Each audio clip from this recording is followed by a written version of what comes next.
کہ جسے علماء اہل سنت نے اپنی کتابوں میں بالخصوص بخاری میں اور صحیح نسائی میں، ابن ماجہ میں اور سنن ابن داؤد وغیرہ میں اس حدیث کو نقل کیا۔ پیغمبر جب سجدہ کیا کرتے تھے تو آپ قالین پر سجدہ نہیں کرتے تھے، پیغمبر اکرم کپڑے پہ سجدہ نہیں کرتے تھے، بلکہ آب ہے، خمرہ، ٹھیکرے پہ سجدہ اور مٹی، پختہ مٹی پہ سجدہ، یہ پیغمبر کی سنت ہے۔ پیغمبر اکرم کپڑے پہ سجدہ نہیں کرتے تھے۔ ایک شخص کہنے لگا کہ آپ سجدگاہ پر سر رکھ کے سجدہ کرتے ہیں، کبھی اگر کوئی کسی کی عبادت کر رہا ہو تو اس پہ چڑھتا نہیں ہے، اس پہ بیٹھتا نہیں ہے، اس پہ سوار نہیں ہو جاتا۔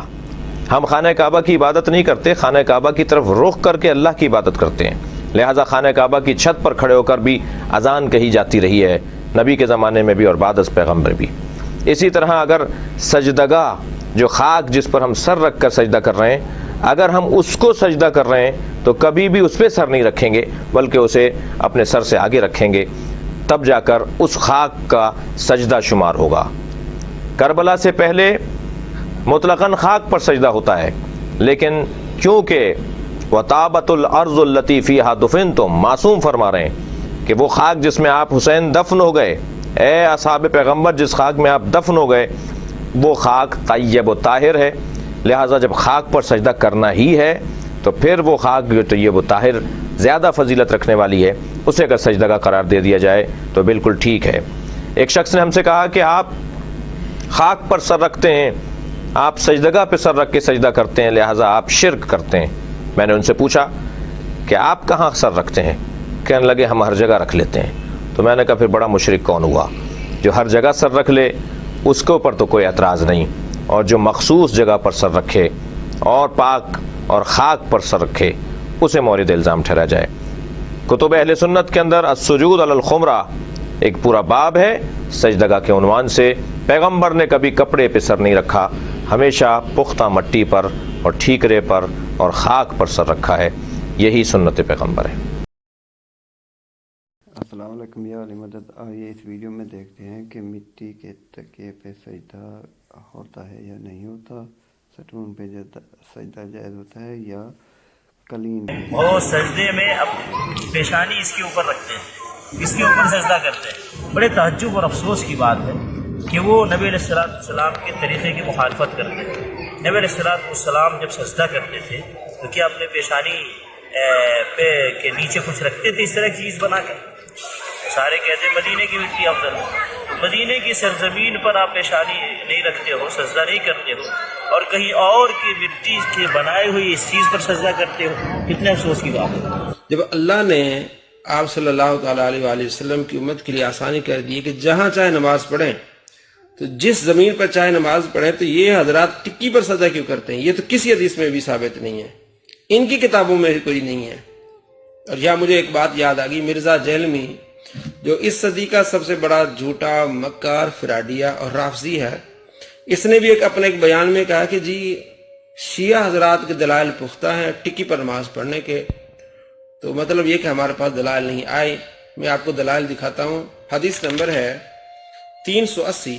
حضرت انس بن مالک رضی اللہ تعالیٰ کہتے ہیں کہ میری دادی ملیکہ نے آپ صلی اللہ تعالیٰ علیہ وآلہ وسلم کے لیے کھانا تیار کیا۔ کھانا کھانے کے بعد آپ صلی اللہ تعالیٰ علیہ وآلہ وسلم فرمایا آؤ میں تمہیں نماز پڑھاتا ہوں۔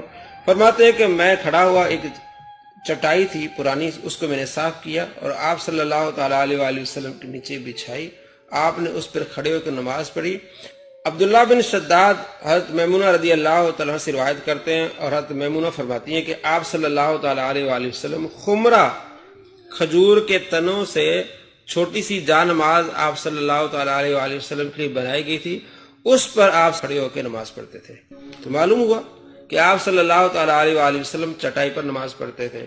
آپ کے لیے مصلی بنایا جاتا ہے جسے خمرہ کہا جاتا تھا، اس پر کھڑے ہو کے نماز پڑھتے تھے، اور ویسے زمین پر بھی آپ صلی اللہ تعالیٰ علیہ وآلہ وسلم پڑھتے تھے۔ تو ہمارا یہ موقف ہے، زمین پر آپ پڑھیں، چٹائی پر پڑھیں، آپ قالین پر پڑھیں، پڑھ سکتے ہیں، لیکن یہ دلیل اس بات کی دیں کہ یہ جو ٹکیا پر نماز پڑھتے ہیں، ٹھیکری پر نماز پڑھتے ہیں، اس بارے میں کوئی حدیث لائیں۔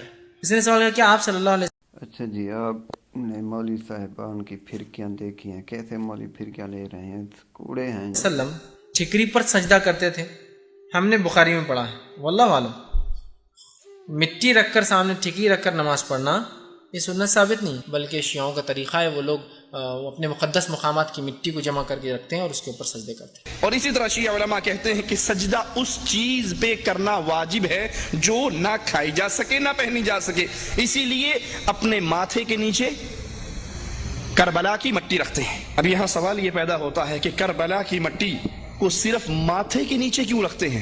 کربلا کی مٹی ماتھا، ناک، ہاتھ، گھٹنے، پاؤں، ان سب کے نیچے کیوں نہیں رکھی جاتی؟ ذرا غور کیجئے رسول اللہ صلی اللہ علیہ وسلم نے کیا کربلا کی مٹی پر سجدہ کیا جس پر شیعہ سجدہ کرتے ہیں؟ اگر شیعہ ذاکر کہیں کہ ہاں اللہ کے نبی نے کربلا کی مٹی پہ سجدہ کیا تو اللہ کی قسم یہ جھوٹ ہے۔ باقی بات یہ جو ہے نا کہ یہ جان مات کپڑوں کے بنے ہوئے، ویسے بھی امام ابن تیمیہ فرماتے ہیں یہ سجادے جو ہیں بدعت ہیں، اللہ کے رسول علیہ السلام نے ان پر نمازیں نہیں پڑھی، ہم مجبور ہیں کہ ہر جگہ بچھے ہوئے مسجدوں میں قالین بچھے، یہ کوئی طریقہ نہیں۔ اصل میں یہی ہے کہ یا نماز نیند پر ہی ہو ننگی، یا کم از کم جو ہے نا یہ نباتات جو ہیں صفحے وغیرہ یہ ہونی چاہیے، یہ کپڑوں پر جو سجدے وغیرہ نا یہ تو عیاشی ہے کہ ہم اپنے ماتھے کو مٹی نہیں لگنے دینا چاہتے۔ کیا ہے یہ سجدے اور کیا ہے نمازیں؟ مولانا اب صورتحال یہ ہے کہ اذان ہوتی ہے تو بندہ کہتا ہے کہ فلاں مسجد کے اندر جاتے ہیں کہ وہاں کارپٹ بچھا ہوا ہے، بہت اچھا ماحول ہے۔ حضرت عبداللہ ابن مسعود رضی اللہ عنہ نے ساری عمر زمین کے سوا سجدہ نہیں کیا، انہوں نے صف پر بھی نہیں کیا، ننگی زمین پر ماتھا لگاتے تھے کہ مٹی لگے۔ حضرت عمر بن عبدالعزیز رحمۃ اللہ علیہ کہا تھا کہ وہ جب ان کے لیے مصلی بچھاتے تھے لوگ تو وہ مٹی منگوا کر تھوڑی سی اس جگہ پر بکھیر لیتے تھے جہاں سجدہ کرنا ہوتا۔ جو لوگ سجدہ کرتے تھے، ہمارے کیا سجدے ہیں؟ اچھا، مصلی پہ نماز پڑھنا افضل ہے یا زمین؟ زمین پہ ہی افضل ہے، یہ سب کا اتفاقی مسئلہ ہے۔ آپ صلی اللہ علیہ وآلہ وسلم یعنی مٹی پہ ہی پڑھا کرتے تھے نماز، مٹی کی یعنی پیوڈ لپائی ہوئی بھی ہوتی تھی، اور یا پھر چٹائی آپ صلی اللہ علیہ وآلہ وسلم نے استعمال کی ہے، کھجور کی چھال وغیرہ۔ اور اس حوالے سے شیعہ کا موقف جو ہے وہ بڑا مضبوط ہے، اور انہوں نے اس کی ایکویلنٹ نکال لی، وہ ٹکی والا کانسیپٹ انہوں نے اسی کے تحت نکالا ہے۔ لیکن میں یہ سمجھتا ہوں یہ دین کے اندر انہوں نے ایک بدعت والا معاملہ کیا ہے۔ یہ بڑی امپورٹنٹ بات ہے، اور وہ ہے ٹکی کے اوپر سجدہ کرنا۔ یہ بات بالکل حقیقت ہے کہ اہل سنت کے آپ محدثین کی کتابیں اٹھائیں، امام ترمذی نے پورا باب باندھا ہے چٹائی پر نماز پڑھنے کا جواز۔ اس سے ہی آپ ذرا اندازہ لگا لیں، چٹائی پہ نماز پڑھنے کا جواز۔ جواز کا مطلب ہے یہ جائز ہے، جیسے ننگے سر نماز پڑھنا جائز ہے، لیکن سر ڈھانپ کے پڑھنا افضل ہے۔ نبی صلی اللہ علیہ وسلم کا عمل نہیں تھا کہ آپ چٹائیوں یا قالینوں پر نماز پڑھتے تھے، حالانکہ اس وقت پاسبلٹی موجود تھی۔ آپ صلی اللہ علیہ وسلم لائیو زمین پر نماز پڑھا کرتے تھے۔ بخاری اور مسلم کی متفق علیہ حدیث ہے، آپ کو پتہ ہے وہ شب قدر والی، کہ آپ صلی اللہ علیہ وسلم نے فجر کی نماز کا سلام پھیرا تو اس رات بارش ہوئی تھی، تو صحابہ نے نبی علیہ وسلم کے ماتھے پر کیچڑ کے نشان بھی دیکھے۔ اور اس سنت پر اس وقت صرف اہل تشیع عمل کر رہے ہیں، یا عرب میں عمل کیا جاتا ہے۔ الحمدللہ مجھے خوشی ہے، خانہ کعبہ شریف میں بہت سخت سردی ہو تو الگ بات، ورنہ لوگ ماربل پہ ڈائریکٹ نماز پڑھتے ہیں، اور وہ ماربل زمین کا حصہ ہی ہے، ماربل زمین میں سے نکلتا پتھر ہے۔ تو اہل تشیع کے ہاں یہ ہے کہ جو چیز ہم کھاتے ہیں یا پہنتے ہیں اس پر سجدہ نہیں ہوتا۔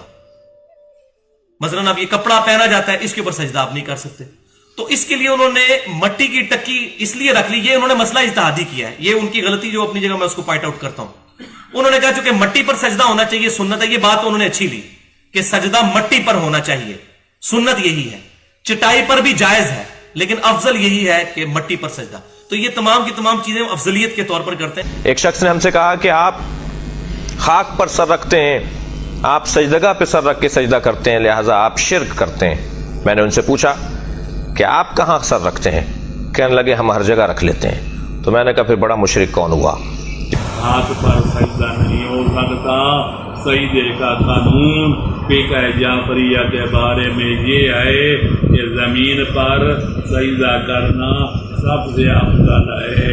خاک پر، اور خاک کربلا ہو، خاک نجف ہو، تو پھر خاک مدینہ ہو یا خاک مکہ، جو نور علی نور ہے، لیکن خاک پر پہچانی کرنا یہ عرضی کی آخری عادہ ہے۔ اس کے بعد دوسری چیز یہ ہے